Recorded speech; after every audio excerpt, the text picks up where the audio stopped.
Un día, un capitán del ejército español capturó al cacique Pipatón y después de torturarlo, le cortó con un cuchillo los jarretes de sus pies y le echó sal en sus heridas para que no pudiera caminar y lo dejó abandonado muy lejos de su pueblo. Pipatón invocó a los dioses para que vinieran en su ayuda. Los dioses lo escucharon y le revelaron el secreto para ser invencible y no perecer ante los invasores españoles, el chapapote. Ese maravilloso líquido que contiene el jugo de la tierra y la sangre purificada de nuestros antepasados debía untárselo en sus heridas.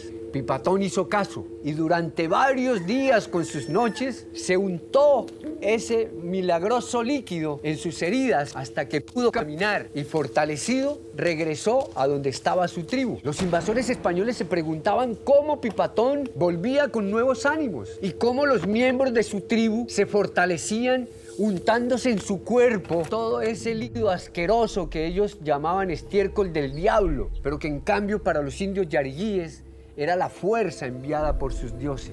Un día, Pipatón reveló el secreto del chapapote a su tribu, junto con esta profecía. Como el chapapote es la sangre purificada de nuestros antepasados, ningún extranjero puede apoderarse de él para su propio beneficio. Si esto ocurriese, grandes males se apoderarán de toda la tierra, y el río Yuma, el río del país amigo, poco a poco se secará. Pero esto no puede ser así. Debe acatarse la voluntad de los dioses. El chapapote debe servir para la grandeza y el beneficio de toda la tierra y de toda su gente. Solo así se podrán evitar las guerras, las violencias y las desgracias. Pero por encima de los siglos y la memoria de los hombres, el chapapote, llamado hoy petróleo, sigue emanando de la madre tierra y hoy está cumpliendo 100 años de explotación.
Y lo que se encontró allí por parte de los indígenas y los primeros exploradores, pues era un barro mezclado con aceite porque era superficial y a eso los indígenas lo llamaban zapapote. Encontraron unos manantiales de olor a pez, betún, decían que ellos se lo untaban en el cuerpo para quitar cansancio y fortalecer las piernas. Simplemente para adornarse y aún para brear o tapar las hendiduras de sus embarcaciones.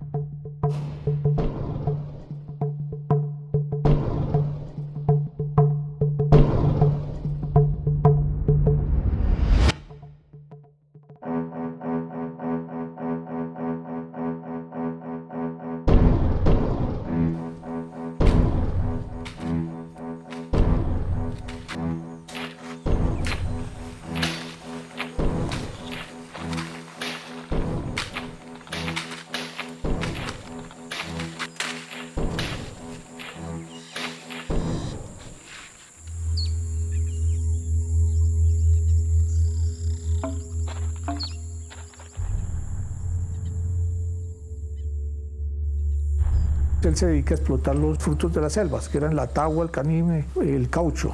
Y allá en una de esas excursiones es cuando encuentra el petróleo. Él hace unas pruebas ahí que lo utiliza para sus lámparas y le dan el mismo fuego que el aceite que él llevaba en sus lámparas para alumbrarse en los bosques. Hace recoger unas muestras, las lleva a Barranquilla.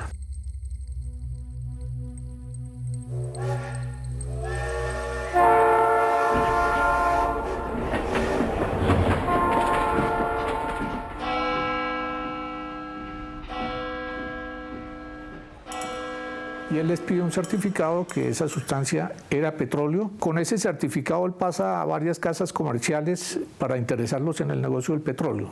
Después Roberto de Mares es que encuentra las muestras y solicita que lo presenten como Borges.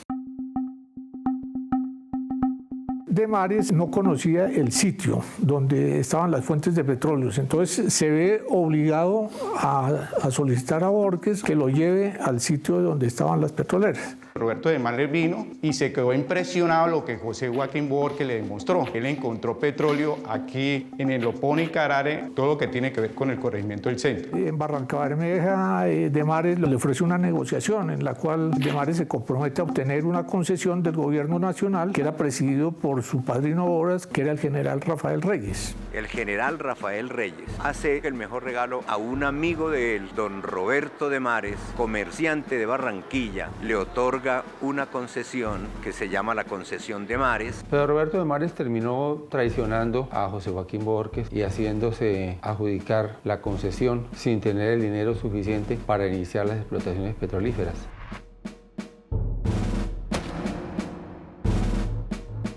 Él fue el que entregó esa riqueza petrolera, pues lo han tratado de apartar de la historia. Esas fuentes de petróleo fueron las primeras que iniciaron explotación acá en Colombia. La colección de Mares ha sido la más grande del país en petróleo. Después se la pasaron a Tropical Oil Company en 1919.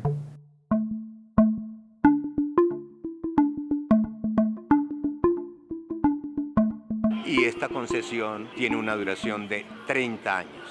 Que buscaba explotar los yacimientos que de manera natural se tenían en la región y los manaderos, aquellos que los indígenas habían identificado desde hace muchísimos cientos de años. La Tropical Oil Company contribuyó a la extinción de los yariquíes porque ofrecían dinero por la cabeza de los indígenas. La Tropical es responsable porque los últimos que habían quedado prácticamente los mataron a matar. La Tropical Company era una compañía fantasma de Rockefeller. Tenía su sede en Canadá, pero realmente era una filial de la Standard Oil Company.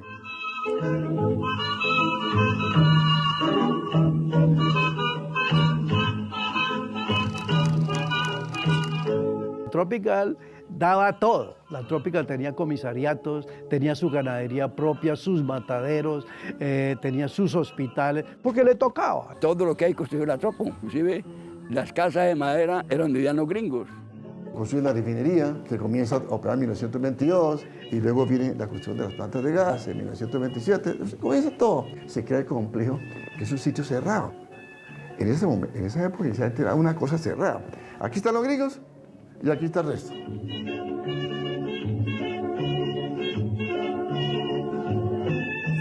Crearon el municipio, pero las autoridades estaban al servicio de la Tropical Oil Company. En el año 30, cuando empieza la explotación petrolera, todo el desarrollo petrolero del campo, no había nada. Imagínense usted 15.000 hombres, 15 taladros perforando. Eso era una de las operaciones más grandes que han habido en Colombia. La construcción del oleoducto de Andean, del centro a Cartagena. Eso fue una obra macro, una obra gigantesca para la época.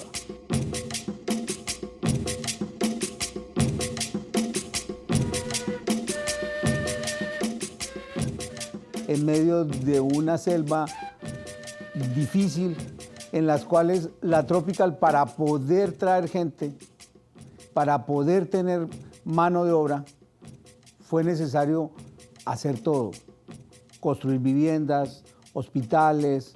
Casas para los directivos de la compañía, para los obreros, los supervisores, etc. Y toda la infraestructura de servicios públicos. Y así nace lo que hoy se le llama el centro. La mitad entre Barranca e Infantas. Se empezaron a traer las cosas de Infantas. Muchas de las actividades, operaciones, herramientas, talleres se fueron incrementando en el centro y disminuyendo en Infantas.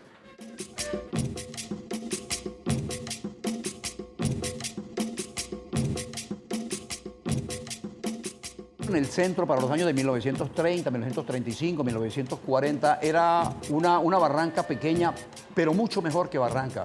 En el centro habían comisariatos, habían teatros, habían clubes, habían canchas deportivas, habían barrios para los trabajadores. Ese hospital del centro era una maravilla, al punto de que la prensa nacional en más de una oportunidad se ocupó de hablar de ese hospital que tiene el centro petrolero en Barranca Bermeja. Ecopetrol pagaba en una chiva, la cuadraba gente casino, y ahí a la hora del almuerzo venía la gente del cola y ahí le pagaban a uno, ahí le entregaban el sobre con un gran pago y todo, y con su recibo, tanto ganó, sobre tiempo y todo. Cuando ya eso terminaban de almorzar, la chiva de pago tan solamente no lo hacía, sino que se desplazaba hacia los lugares de trabajo donde estuviera el trabajador. Y de hecho, la mayoría de la gente que llegó aquí al centro, como colonos, esas personas llegaron aquí huyendo de la guerra, huyendo de la violencia. Como aquí no habían colonos ni nada, era todo Ecopetrol. El colono vino a entrar, fue después que los gringos se fueron. Para uno ir al centro tenía que sacar un pase en la policlínica y había una puerta del 11 y el que no tenía el pase no lo dejaban entrar. Porque cuando son de que no hubiera familiares aquí en Ecopetrol, no dejaban de entrar a nadie. Tenía que ir a refinería, si quería que dejara entrar, a sacar un pase y decir por dónde venía y depende de los días. Decía 5 días, por 5 días lo daban y a los 5 días tenía que salir. Hubo una época en el centro cuando la Tropical se va, prácticamente quedó en manos de antioqueños. Los santanderianos todavía no entrábamos porque la fiebre amarilla y el paludismo nos daban muy duro. Entonces, fue poco a poco entrando y llegó un momento en que Santander y toda la clase dirigente de Santander toma el centro.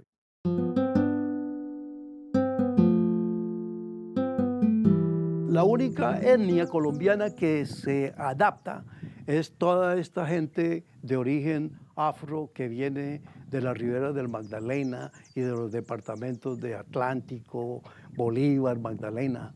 Esos se adaptaron. El anuncio de que comenzaban ya la explotación petrolífera pues trajo una cantidad de personas de diferente clase, rufianes y gente que venía con el ánimo de enriquecerse, de montar negocios de diferente tipo. Contrataron obreros, especialmente de las sabanas de Bolívar. Y empiezan a llegar gente, ni siquiera de Santander, gente de otras partes, de la costa. Los primeros años de la industria del petróleo llegó gente del Ecuador, gente del interior de Colombia, gente de San Andrés y Providencia, gente de las islas. Entre esa gente que llegó en esa época estaban los Manit, los Eli, los Husban, los Pusey. Sobre todo de Jamaica, allá en Barranca se les llamaba yumecas. De mi pueblo habían venido acá y decían que esto era muy bueno y había trabajo. Sí, hay una cantidad de gente que llegó precisamente buscando trabajo. Barranca era solamente 2 calles más que eso los comió el río. Barranca es una ciudad muy coloquial, una ciudad muy hermosa. En 1905 habían 485 habitantes, en 1927 ya habían casi 13.000 habitantes. Aquí en la esquina había un tanque, con eso era que uno se sostenía, con la agüita de esos tanques. Y esto era chiquito.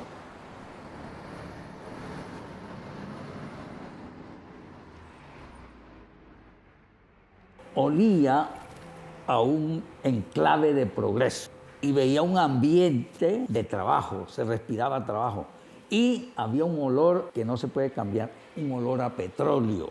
Y luego entonces se da la fundación del municipio en 1922. El 26 de abril es un día muy importante, la ganancia por el barril y el coraje de los errantes. Nuestro pasado en la historia con honor fueron... La Casa de Mercado la estaban construyendo, habían edificaciones que se desarrollan entre el año 32 y el año 42. El barrio Colombia y el barrio Buenos Aires marcaron, digamos, la expansión de la ciudad, que llegaba prácticamente hasta el parque infantil. Con orgullo y también de frente, haciendo valer su presencia, otro legado para mi gente.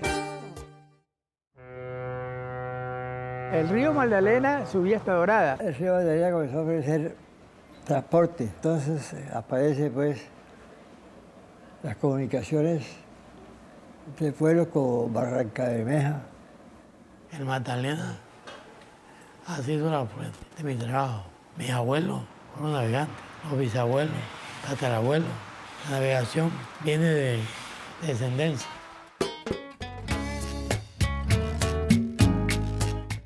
Nos embarcamos en un vapor que llamó en esa época el David Arango.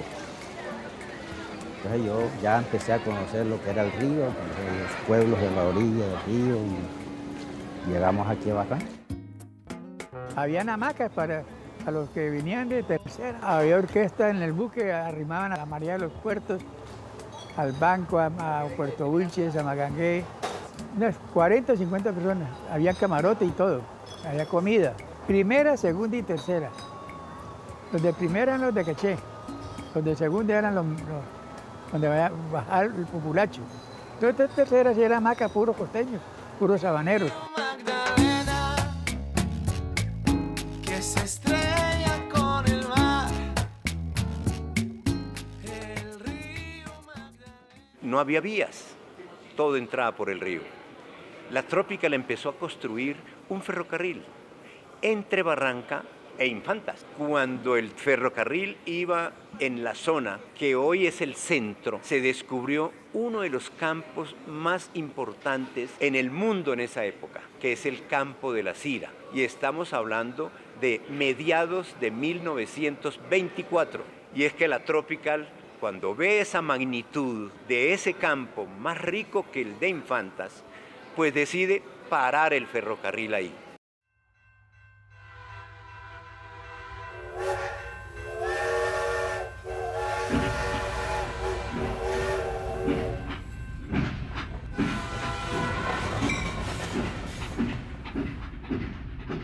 Primero había un tren que pasaba de aquí al centro. Eso era fiestas, cuando el tren salía al centro eso era fiestas, eso era el pitando desde que arrancaba hasta llegar.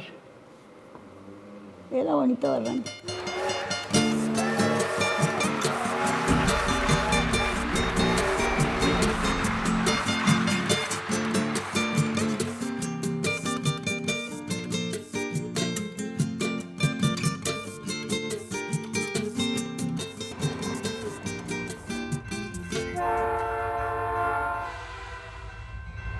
Ahí llegaba el tren todos los días a las 5 de la tarde y cuando era festivo llegaba a las 4 de la tarde.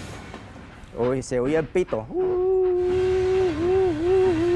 Eso pitaba. Por ahí por donde es la Uso, por ahí pasaba, por lo que es la avenida del ferrocarril hoy día, la Gocea la 52 hoy día, por ahí pasaba. La gente, la mayoría era gente vestida de blanco y había mucha cantina en lo que es la avenida del ferrocarril. En el año de 1957, la locomotora que venía del centro, atestada de trabajadores, eso era un espectáculo hermoso. Eso venía con 23, 24 carros. Traían vagones de primera, traía vagones de segunda y vagones de tercera y los vagones de la perrata, de los campesinos, la leña, la yuca, el plátano, todo lo que tiraban en esos carros, eso era tirado porque él no esperaba. Esperaba 5 minutos hasta que se bajara el gentío que traían, campesinos y todas esas cosas.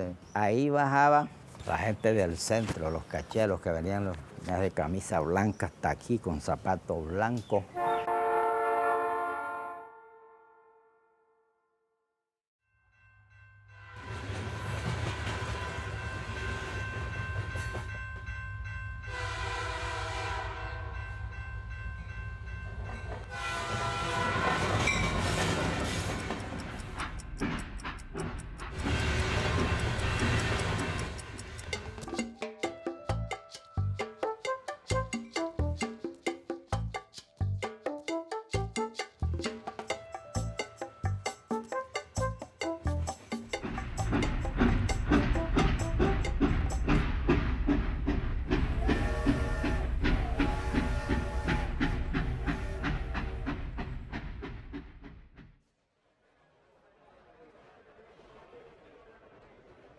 teníamos la barranca cercada por la malla de Ecopetrol.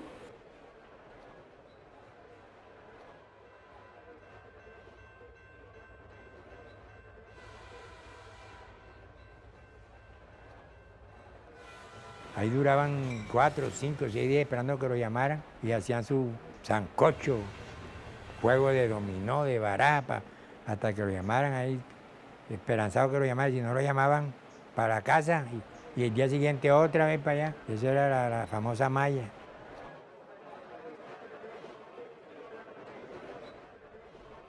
Le echamos la mano y le veían que la mano con callito y todo, así, este es trabajador, le gusta el trabajo.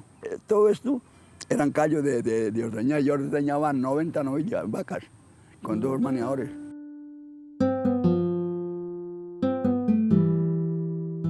Allá usted iba a una empresa y entre más callos tuviera, tenía pues su trabajo. ¿Por qué? Porque en esa época el trabajo era un trabajo rústico, para tirar machete, para tirar hacha.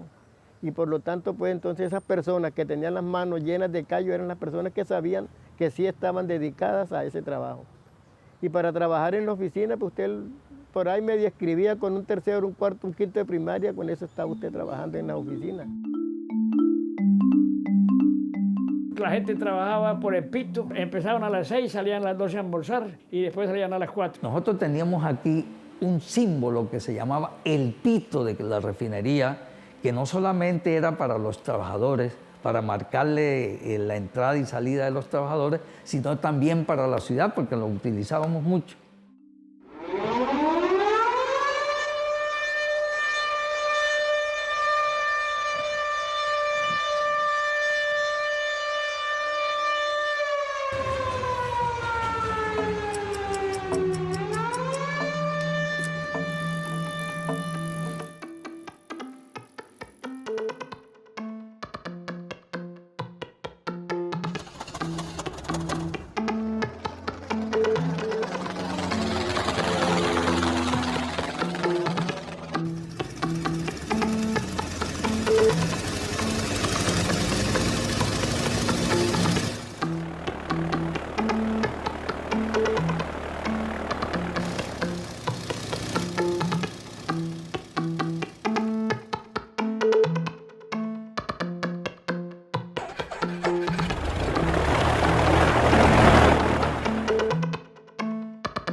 Ya venía el lechero, es un avioncito, un Douglas, un DC-3, que salía de Bogotá y hacía todo el recorrido, salía a Bogotá, Bogotá-Barranca, Barranca-Ayacucho, Ayacucho el Banco Monpós, Monpós-Magangué, Magangué-Barranquilla.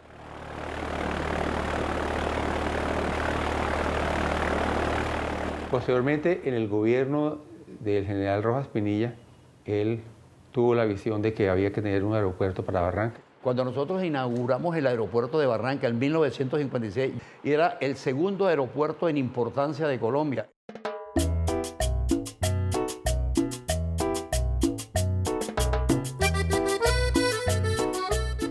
En todos los puertos hay muchas zonas de prostitución.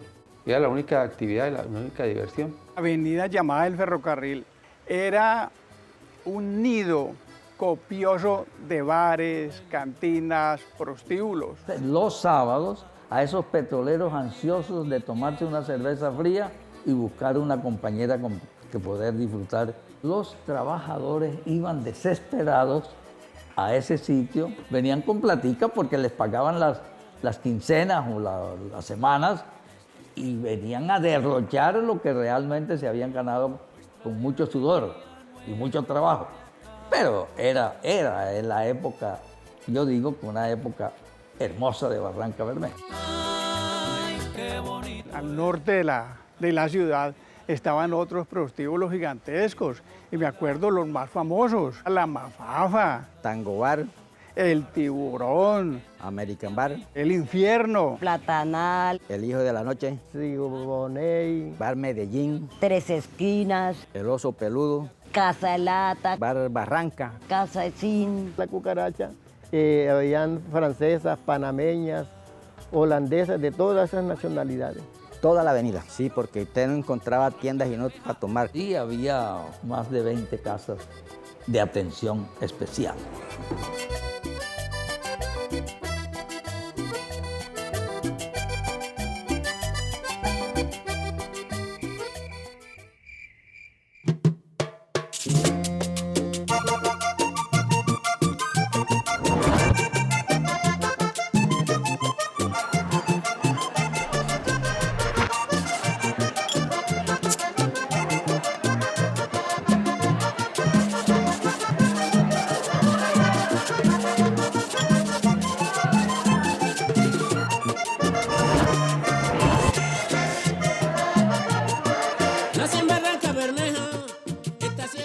Mujeres de todas partes a buscar al trabajador, ¿no?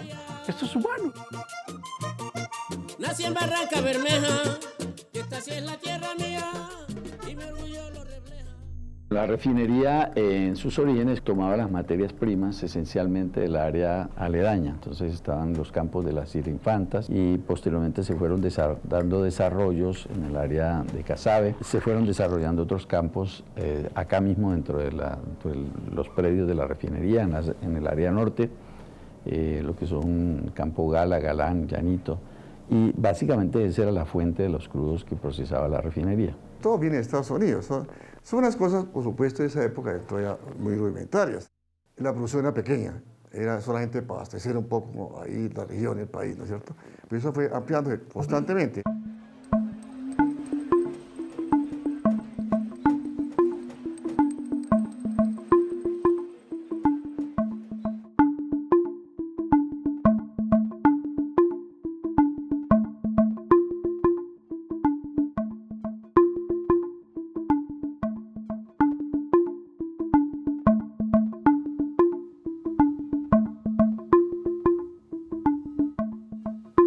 Creo que los 100 años deben servir para hacer una autorreflexión del país frente a la región pionera petrolera en Colombia. Nosotros somos afortunados en este Magdalena Medio que nos dieron un poquito más, que nos dieron aparte de nuestras tierras, nos dieron el río Magdalena y nos dieron petróleo. Barranca Bermeja es en primer lugar la capital petrolera del país. Fueron dos hermanos casi que gemelos, nacieron casi que al tiempo, Barranca y Refinería. Pero Refinería se le fue a Barranca y dejó a Barranca relegado.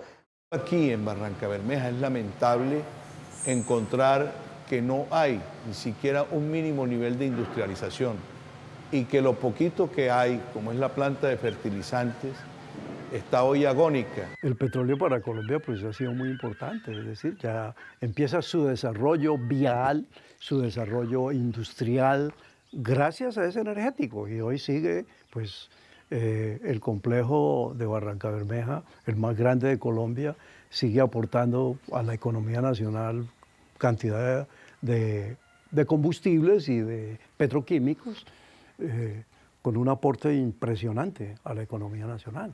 El país tiene una deuda con Barranca Bermeja, una deuda que no ha pagado con la ciudad que le ha dado tanto desarrollo al país. Un municipio no se hace como se ha hecho Barranca Bermeja. Tenemos crecimiento, no digamos desarrollo, porque hay mucha desigualdad y porque los servicios no son equitativos.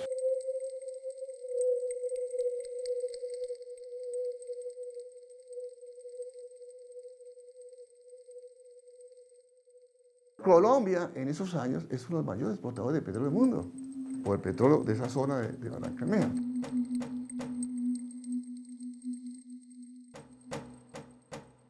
Barranca era una ciudad de mucho desarrollo, de mucho empuje. Todo el mundo quería estar en Barranca Bermeja porque así se reconocía como tal. Pero habían unos problemas humanos supremamente grandes que había que resolver. Es decir, la empresa todavía tenía unas cuestiones que venían desde la época de la Tropical. Por ejemplo, teníamos que suministrar la carne, teníamos que tener una cantidad de gente en comisariatos. En la cuestión de salud, la empresa se ha convertido en un otorgador de salud. Teníamos el hospital más grande del oriente colombiano. Y nos quedamos pegados a la malla, pero nunca visualizamos el ejercicio de lo que es tomar esos refinados y que fuera un epicentro de generación de empresa pequeña, mediana y gran empresa para efectos de convertirnos en la capital de refinación de petróleo del país, pero también en sus derivados.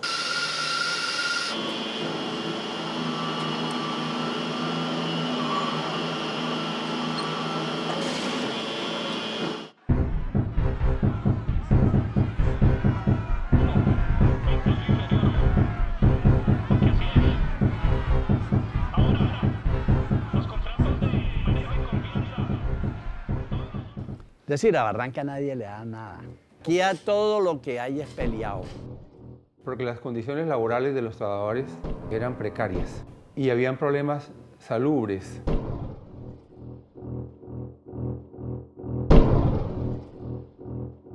Raúl Eduardo Maicha crea el primer sindicato en Colombia, que se llama la Sociedad Unión Obrera. Fue el primer nombre que tuvo la Unión Sindical Obrera USO. Ha sido el sindicato más importante que ha tenido el país, no solamente el país, sino a nivel internacional. La USO es uno de los mejores sindicatos que han existido. Barranca generó una serie de paros producto de las reivindicaciones laborales, de la búsqueda del mejoramiento. Yo conocí la primera huelga en 1948.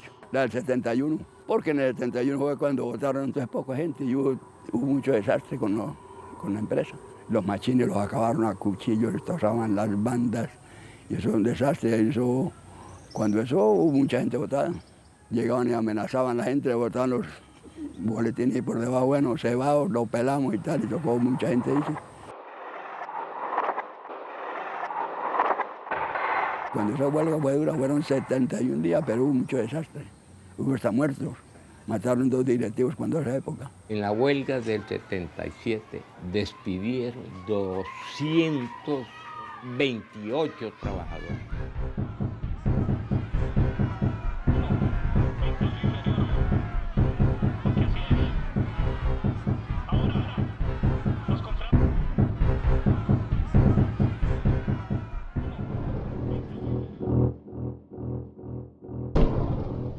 Ecopetrol nace a raíz de la huelga de 1948. El acta de la creación de Ecopetrol se hace en el Club Internacional del Centro. Los trabajadores de Ecopetrol gozaban de esos privilegios. Tenían su comisariato, tenían su botica, que en ese tiempo eran los servicios de Ecopetrol médicos. La cría de mis hijos se lo debo a Ecopetrol, porque Ecopetrol pagaba para ser hijos.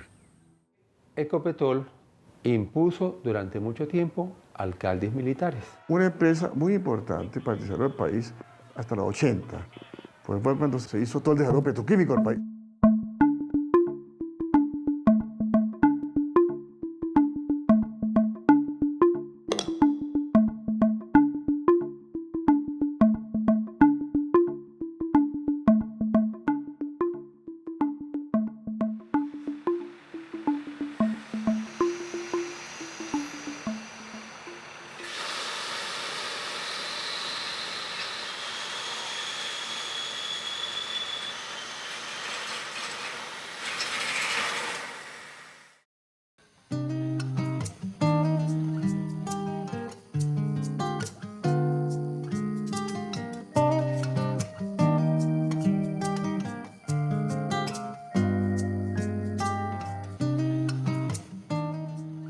Históricamente en Colombia el petróleo no tiene una concepción estratégica, ha sido una vaca lechera. Uno mira las estadísticas de la CEPAL sobre los niveles de pobreza en las áreas mineras y petroleras en América Latina, pues encuentra que con frecuencia muchas de las regiones petroleras y mineras tienen niveles de pobreza mayor que la media nacional. El sobrecosto digamos, de la vida, cómo subieron los arriendos, cómo llegó la prostitución, cómo llegó la drogadicción, o sea, una cantidad de factores sociales, ambientales que han dejado esta industria extractiva. Uno lo que encuentra allí es que están los mayores índices de necesidades básicas insatisfechas, muchísimas familias viviendo incluso por debajo de la línea de pobreza, que es una cosa ya muy alta. Parte del problema en Colombia es que las regalías, que es el mecanismo de compensar, digamos, a las comunidades y a las regiones de donde saca petróleo o minerales,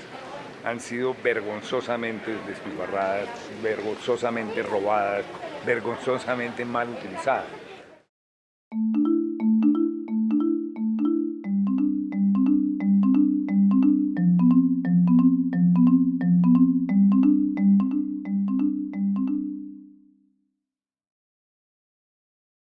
Hoy Hondo no tiene un acueducto digno, no tiene una planta de tratamiento, una PETAR, por ejemplo, no hay salud. Ese hospital que lo recuperamos, porque estaba abandonado, lo recuperamos, pero hoy es una EPS y lo están dejando acabar. Pero plata había, ya ha tenido plata de petróleo, ha tenido por la regalía de petróleo, después por la refinería y por los oleoductos. O sea, plata había, se la robaron.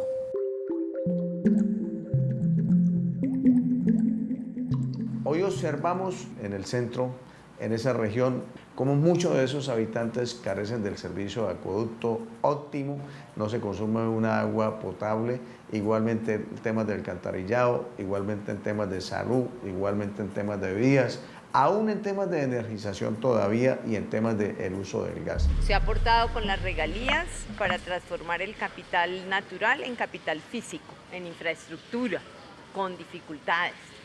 Pero en capital humano, en nuevo conocimiento, yo creo que todavía hay una deuda y un gran reto.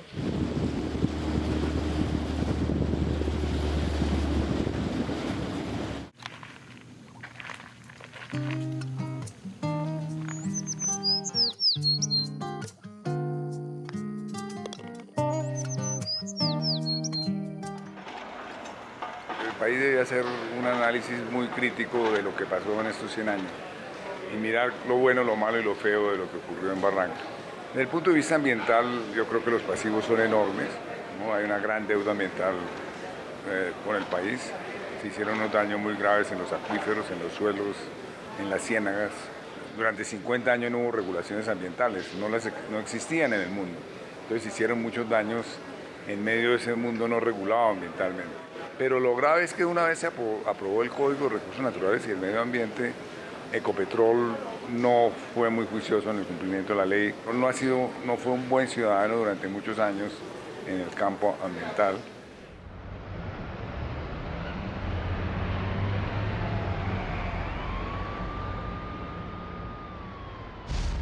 En zona rural de Barrancabermeja, la tragedia ambiental que se presenta en Santander estaba anunciada. Una mancha de petróleo avanza por el caño Lizama hacia el río Magdalena, llevando consigo a miles de peces muertos o agonizantes. Pues recuperarse el medio ambiente no se puede recuperar, uno lo que puede es cambiar el paisaje. Lo que sí podemos es mitigar los impactos a través de tecnologías de punta y un manual de buenas prácticas. Yo creo que la industria ha sido muy responsable.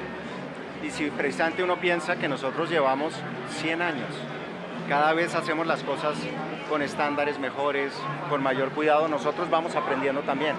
Pero si uno mira Barranca, no se han secado las quebradas, no se han contaminado las áreas. De hecho, le cuento una cosa, cuando nosotros estamos entrando a muchas áreas en otras regiones del país, llevamos a los mandatarios, llevamos a las autoridades de esas zonas del país a Barranca, para que miren que es posible. Por ejemplo, en Barrancabermeja se le está ocultando el último estudio que lo hizo Ecopetrol, pero que hoy por reservas y confidencialidad no se ha hecho público. Pero sabemos, por ejemplo, que la contaminación de Barrancabermeja supera los índices normales que debería tener una ciudad donde hay una industria como la refinería dentro de la ciudad y que hoy esos impactos ambientales se estén ocultando. Es claro, los cuerpos de agua, hemos perdido la ciénaga. ¿Quién hoy asume el pasivo ambiental en todas las regiones del Magdalena Medio, de manera especial en Barrancabermeja, donde se ha hecho petroquímica y donde se ha hecho también explotación de hidrocarburos? Absolutamente nadie. Por eso sí nos corresponde a nosotros visibilizar lo que históricamente ha hecho Barrancabermeja por Colombia y en el contexto internacional.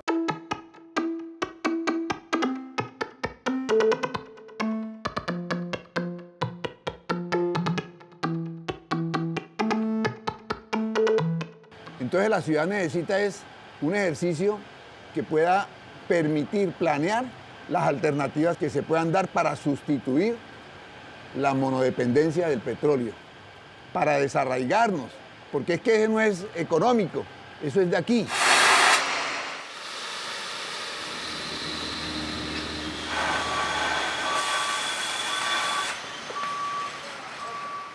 Hoy lo que quiere el gobierno nacional es meternos en un nuevo boom inducido a través del fracking. Yo creo que todavía no estamos preparados para el fracking, todavía no hemos investigado lo suficiente, estamos crudos. Contaminando el medio ambiente, se están llevando la riqueza, están haciendo lo impensable y se le está dando a la comunidad algo que no es nada. Así nos pasa a nosotros aquí en el centro. Nosotros sabemos que eso es un daño para nosotros, pero nosotros queremos que ese daño continúe porque de una u otra forma nos genera empleo.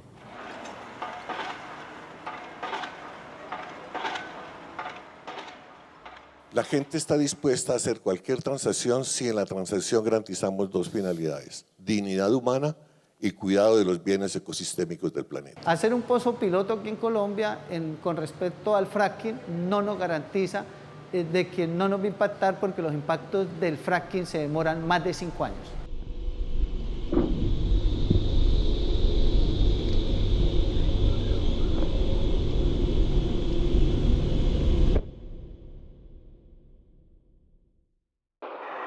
En este momento no puede vivir la ciudad sin las rentas petroleras, pero eso no implica que tengamos que seguir toda la vida de esa manera. Necesitamos ponernos de acuerdo qué queremos para Barrancabermeja y de qué manera queremos. Hay que mejorar el comportamiento de los ingresos y hay que buscar el área de lo que significa el puerto y adicionalmente el tema turístico. Tiene unos ecosistemas que no los tienen otras regiones del país y yo pienso que ese va a ser un complemento importante.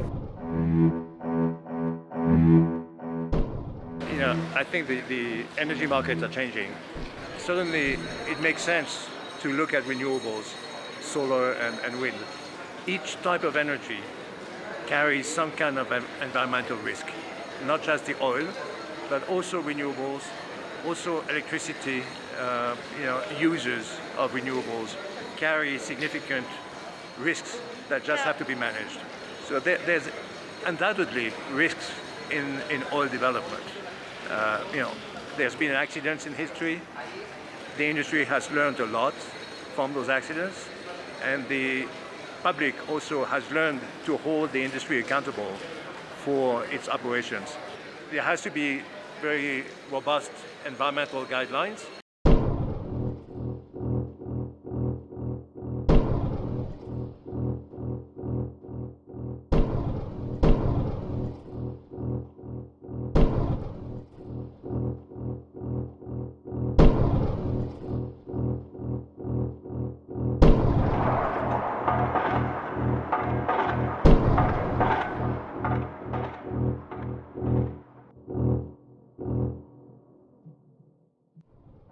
Cien años de explotación petrolera nos ha dejado contaminación, pobreza. Ha habido mucha contaminación en el río Magdalena, río Sogamoso, la Lizama y Caño Muerto. Y no era para que viviéramos así, era porque fuéramos una de las ciudades principales del país.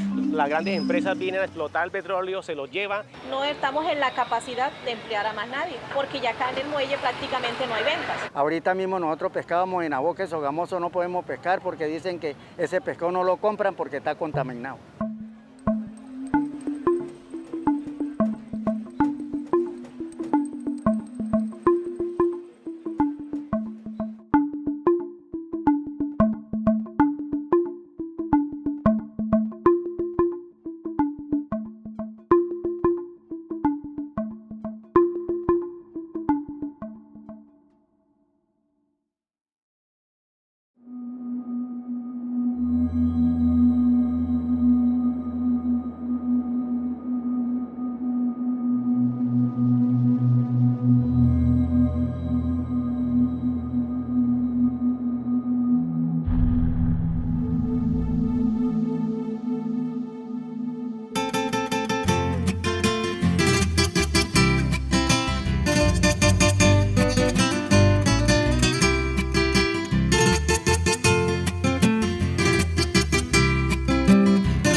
Barranca Bermeja, enamorada por el sol y el Magdalena. Eres linda, mi diosa morena, tu suelo el coraje refleja, que suenen alegres las tamboras, que canten las cantoras del río, que el porro y el vallenato con brío nos haga soñar a toda hora. Barranca Bermeja, orgullosa, te quiero con el alma y el corazón. Eres mi negra hermosa, aguerrida por tradición.